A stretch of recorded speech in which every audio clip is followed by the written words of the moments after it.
Alhamdulillahil wahidil qaharil azizil ghaffaril mukawwirul laili 'alan nahar, amma ba'd. Ibu-ibu yang saya sayangi karena Allah, salawat kepada baginda Nabi. Allahumma salli ala Muhammad wa ala ali Muhammad. Hari ini kita insyaallah belajar tentang talqin, takziah dan ziarah. Ini adalah satu paket.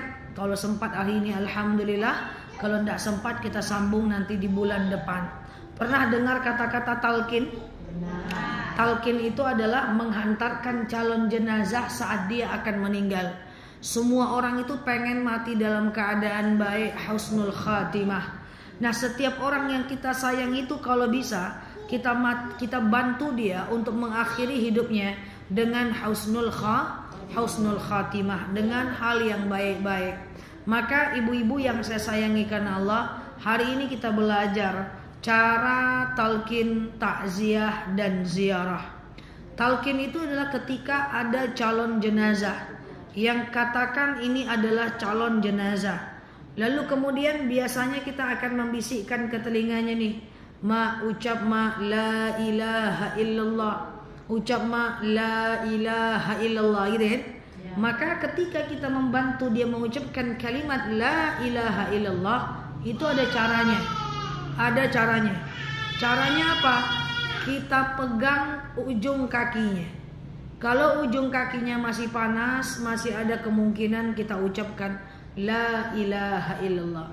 Tapi kalau ujung kakinya sudah dingin, maka kita masih ada kemungkinan mengucapkan la ilaha illallah. Pegang pahanya, kalau pahanya masih panas masih aman.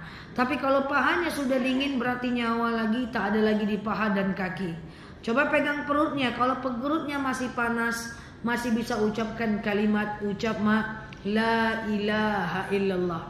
Tapi kalau perut, paha dan dadanya sudah dingin, perut, paha dan kakinya sudah dingin, cuman dadanya aja lagi yang panas, maka ibu tidak usah paksakan diri mengucapkan kalimat la ilaha illallah ke telinganya.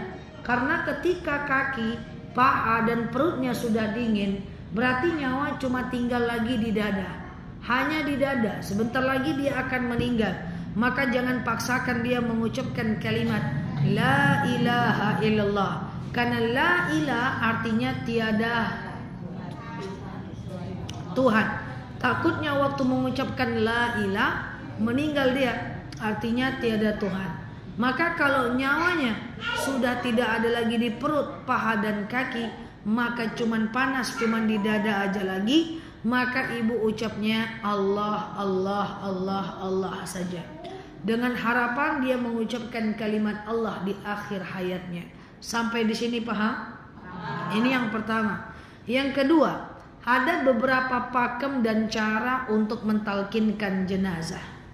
Cara yang pertama adalah kita tidak boleh terlalu sering memaksa dia mengucapkan la ilaha illallah. Enggak boleh terlalu sering kita paksa. Ucap la ilaha illallah. Ucap la ilaha illallah. Ucap la ilaha illallah. Enggak boleh terlalu sering. Kenapa? Karena orang yang akan meninggal itu merasakan sakit yang luar biasa. Takutnya terlalu sering kita mengucapkan kalimat la ilaha illallah, dia menjadi susah dan payah sehingga akhirnya dia benci dengan kalimat itu. Jadi cukup ucapkan sekali-sekali aja la ilaha illallah, ucap la ilaha illallah. Jangan terlalu sering. Kalau sering, udahlah dia sedang rasa sakit, ibu nyinyir pula mau nyuruh dia mengucapkan itu. Yang ada nanti dia benci dengan kalimat itu. Jadi jangan terlalu sering. Paham? Yang kedua, jangan terlalu banyak ajak dia ngobrol. Karena takut matinya dia itu saat ngobrol. Nah, ibu tanya pula nanti, ma, iyo di mana ameh ma? Nanti lagi ngobrol itu dia meninggal. Jadi jangan banyak ajak dia ngobrol. Saya terlalu cepat? Enggak. Nah, poin yang ketiga, seandainya nanti dia udah mengucapkan kalimat la ilaha illallah, maka ibu jangan lagi ngajak dia ngobrol. Harapan kita adalah kalimat terakhir yang keluar dari mulut dia adalah kalimat la ilaha illallah. Berhenti ngajak ngobrol. Tapi seandainya dia udah mengucapkan kalimat la ilaha illallah, dia masih ngajak kita ngobrol, tanggapi seperlunya saja, lalu kemudian gas lagi menyuruh dia mengucapkan kalimat la ilaha illallah. Harapan kita dia meninggal dengan mengucapkan kalimat itu.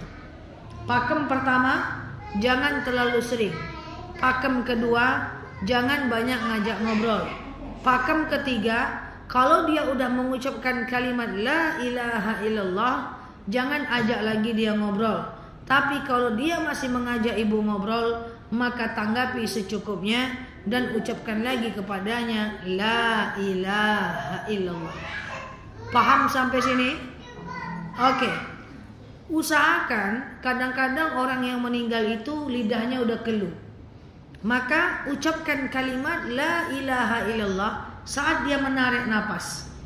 Saat dia menarik napas, kita bisikkan ke telinganya.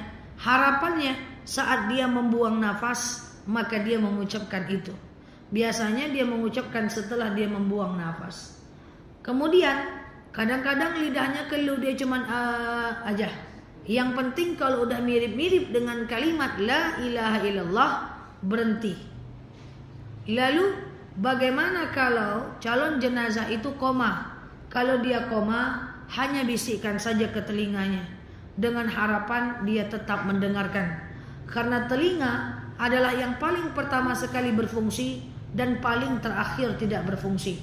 Anak bayi telinganya yang berfungsi duluan, matanya belum berfungsi, makanya dia di kalimat azankan. Orang meninggal matanya bisa jadi ketutup, tapi telinganya berfungsi. Jadi telinga itu paling pertama berfungsi dan paling terakhir mati fungsi dari meninggal dan lahir. Oke. Selanjutnya, ibu-ibu sampai yang talqin ada mau tanyakan sebelum saya lanjut ke takziah? Ulang lagi sedikit. Yang pertama, ucapkan ke telinganya la ilaha illallah. Pegang ujung kakinya. Kalau ujung kakinya udah dingin, pegang pahanya. Kalau pahanya masih hangat, berarti masih aman. Masih bisa kita ucapkan la ilaha illallah. Seandainya pahanya sudah hangat, sudah dingin, coba lihat perutnya. Kalau perutnya masih panas, masih bisa la ilaha illallah. Tapi seandainya perutnya sudah dingin, berarti tinggal di dada aja lagi kan? Maka ucapnya Allah, Allah, Allah saja. Paham? Jangan terlalu sering mengucapkan kalimat itu, takut dia nggak suka. Jangan banyak ajak dia ngobrol. Seandainya dia udah mengucapkan la ilaha illallah, jangan lagi ajak dia ngobrol. Harapan kita itu kalimat terakhir yang dia ucapkan. Dan kalau dia masih ngajak ibu ngobrol, maka ibu ucapkan lagi la ilaha illallah. Karena target terakhir kita, dia mati mengucapkan kalimat la ilaha illallah. Paham atau bingung? Paham. Lanjut. Yang kedua, adab bertakziah. Takziah itu kalau dia udah meninggal, maka kita datang ke rumahnya. Bahasa lainnya berbela sungkawa, bertakziah. Ketika proses takziah itu ada adabnya. Yang pertama, ibu ambil wudu dulu di rumah. Setelah ngambil wudu, pakai pakaian yang sederhana dan tidak mencolok. Janganlah pakai jilbab merah, baju kuning, sepatu hijau. Alaikumus sauda wal baida. Pakailah pakaian yang sederhana saja. Lalu kemudian masuk ke lingkungan, masuk ke rumahnya, ucapkan salam dengan kalimat layyin, dengan bahasa lembut. Assalamualaikum gitu. Jangan assalamualaikum, jangan. Mengamuk dia nanti. Santailah coy, kan? Jadi assalamualaikum, gitu aja. Lirih, layyin, kalimat lembut. Setelah masuk ke rumahnya, Ibu boleh lakukan beberapa hal. Tapi sebelum saya jelaskan lakukan beberapa hal, saya jelaskan dulu jangan lakukan beberapa hal. Apa yang tidak boleh dilakukan? Yang pertama, senyum-senyum. Orang lagi berduka, awak senyum-senyum. Yang kedua, ketawa-tawa. Nggak boleh adabnya. Yang ketiga, ngobrol.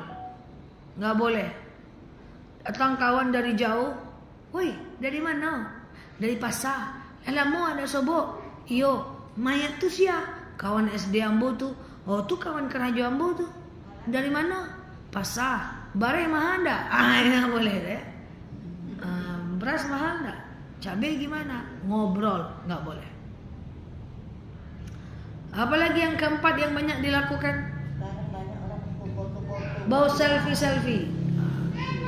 Ya, selfie. Selfie kanan, selfie kiri, nggak boleh. Jadi hindarkan pekerjaan yang sia-sia. Karena kita sedang berada di rumah Ahlul Bait. Terus kita ngapain?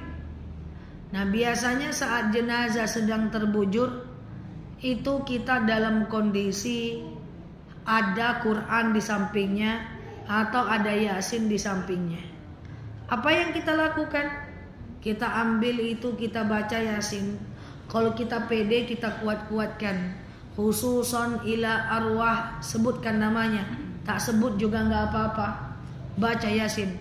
Kalau dikuatkan nanti orang lain ngikutin. Kalau nggak dikuatkan nggak apa-apa. Oke? Baca Yasin.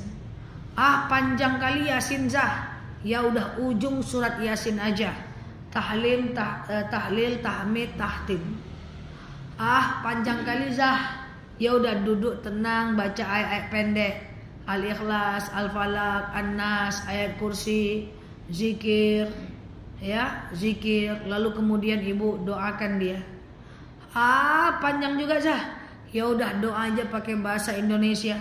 Ya Allah, lapangkan kuburnya, ringankan malaikat menyiksanya. Lapanglah kuburannya, luaslah makamnya. Nggak bisa juga bahasa Indonesia. Ibu aja lah meninggal.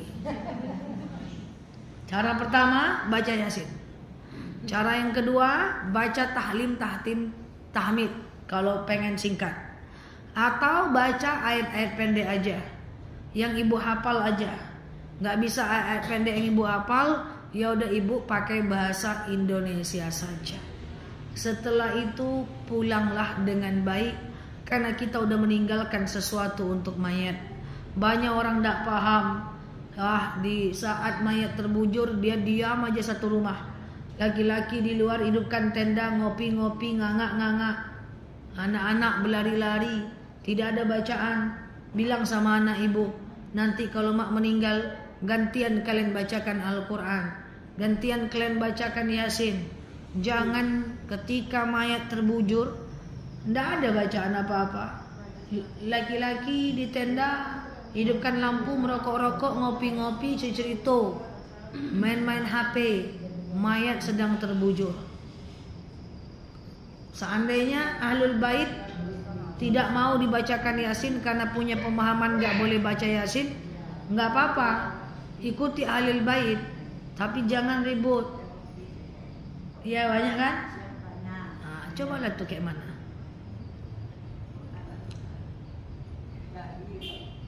Baru nyampe sebentar, antar beras, ngangak-ngangak, pulang le bu, nggak ada baca apa-apa.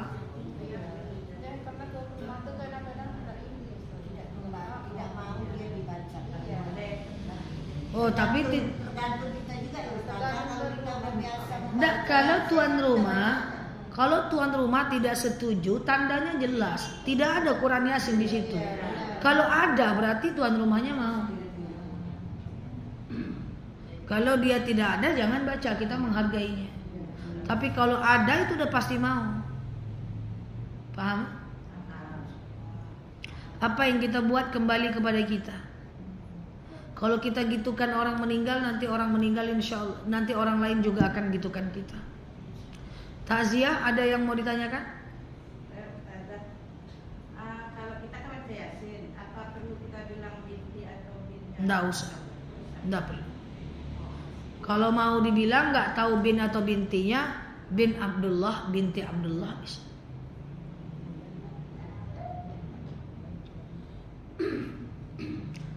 Lanjut. Cepat paham ya. Terakhir yang ketiga adalah ziarah.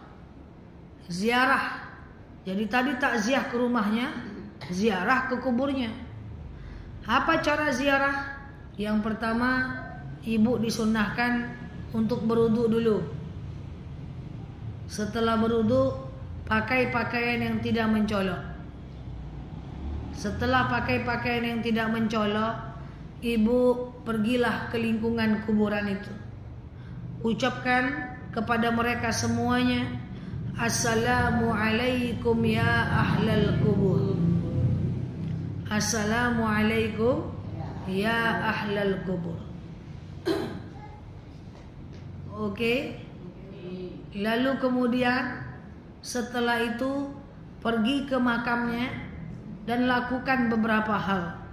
Saya sering jelaskan, suatu ketika Rasul jalan di antara dua kuburan.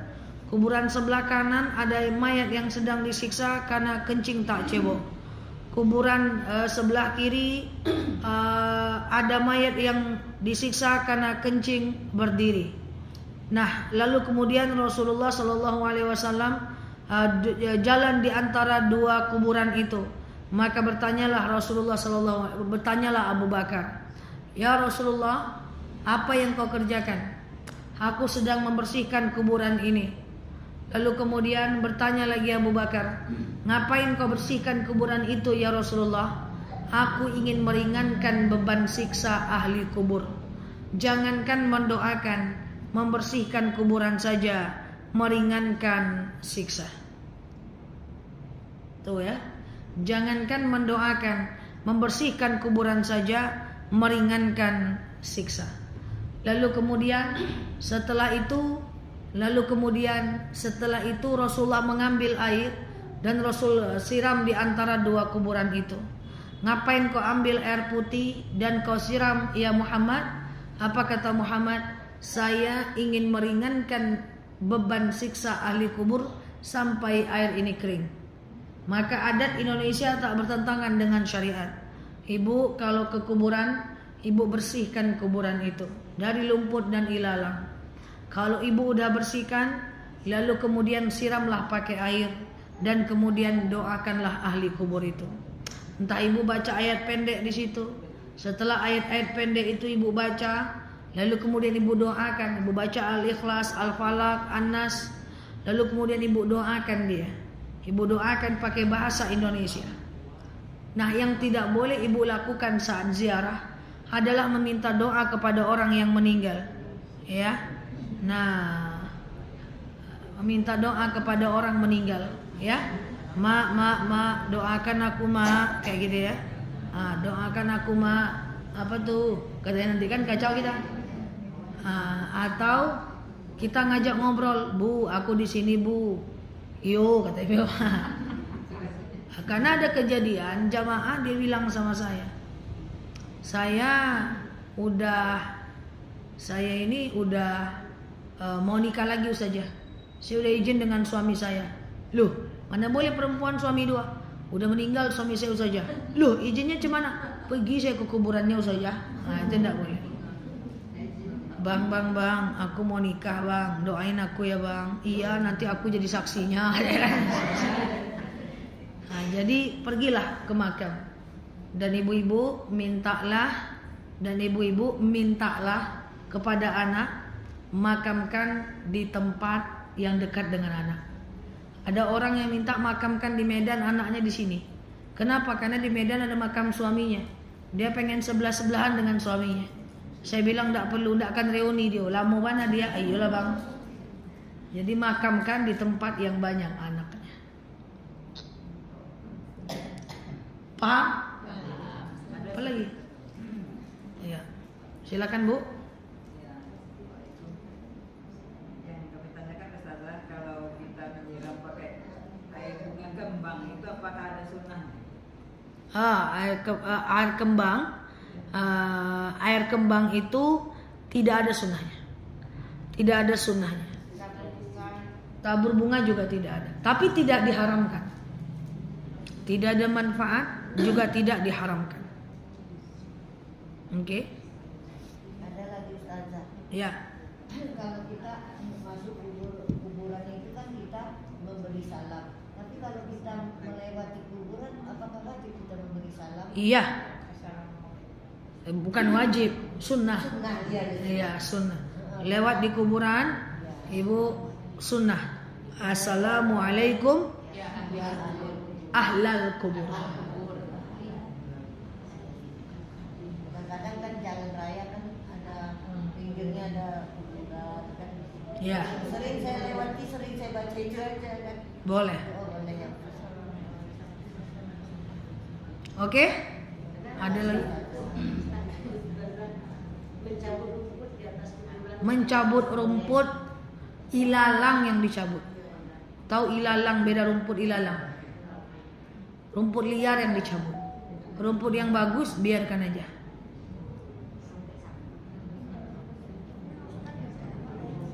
Rumput nggak boleh. Kenapa cabut rumput nggak boleh? Karena ada Rasulullah justru menanamnya untuk memberikan kesejukan bagi ahli kubur.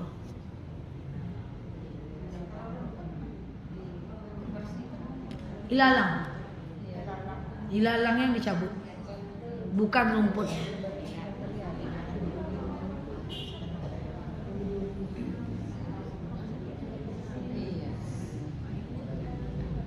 Oke, ada lagi? Satu lagi Ustazah.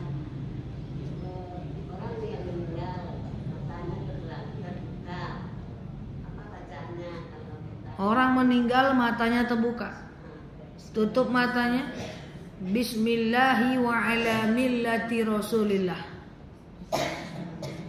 Bismillahi wa ala millati Rasulillah. Ya. Bismillahi wa ala millati Rasulillah.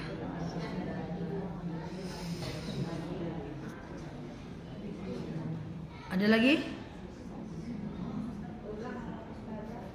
Bismillahi wa ala millati Rasulillah.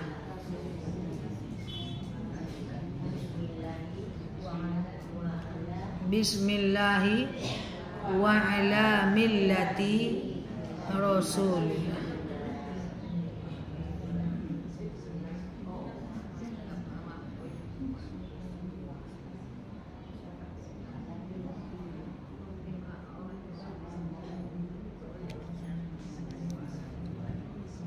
Oke?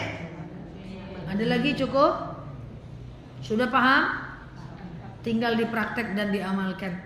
Wallahu a'lam bishawab. Ala hazihi niyah al-Fatihah.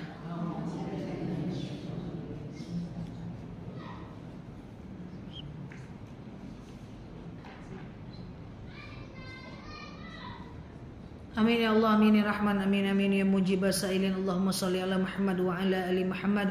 Allahumma inna nas'aluka ridhaka wal jannah, na'udzubika min sakhatika wan nar. Allahumma inna nas'aluka salamatan fi dinina wa afiyatan fi jasadina, ziyadatan fi ilmina, barakatan fi rizqina, taubatan qabla al-maut, rahmatan indal maut, maghfiratan ba'dal maut. Allahumma hawwin 'alaina fi sakaratil maut, najatan minan nari wal 'afwa 'indal hisab. Allahumma antas salam minka salam wa ilaika ya'udu salam, fahayyina rabbana bis salam wa dakhalnal jannata darus salam, tabarakta rabbana wa ta'alaita ya hadzal jalali wal ikram. Allahumma inna na'udzubika minal hammi wal hazan, na'udzubika minal ajzi wal kasal, na'udzubika minal jubni wal bukhli, na'udzubika min ghalabatid daini wa qahar rijal. Allahumma yassir alaina umurana wa la tu'assir alaina umurana ya rabbal alamin. Allahumma in kana rizquna fis sama' fa anzilhu, wa in kana rizquna fil ardi fa akhrijhu, wa in kana rizquna ba'idan fa qaribhu, wa in kana rizquna haraman fa tahhirhu, wa in kana qalilan fa kathirhu ya rabbal alamin. Allahumma rabbana anfa'na bima 'allamtana wa 'allimna ma yanfa'una. Allahumma rabbana hab lana min azwajina wa zurriyyatina qurrata a'yuni waj'alna lil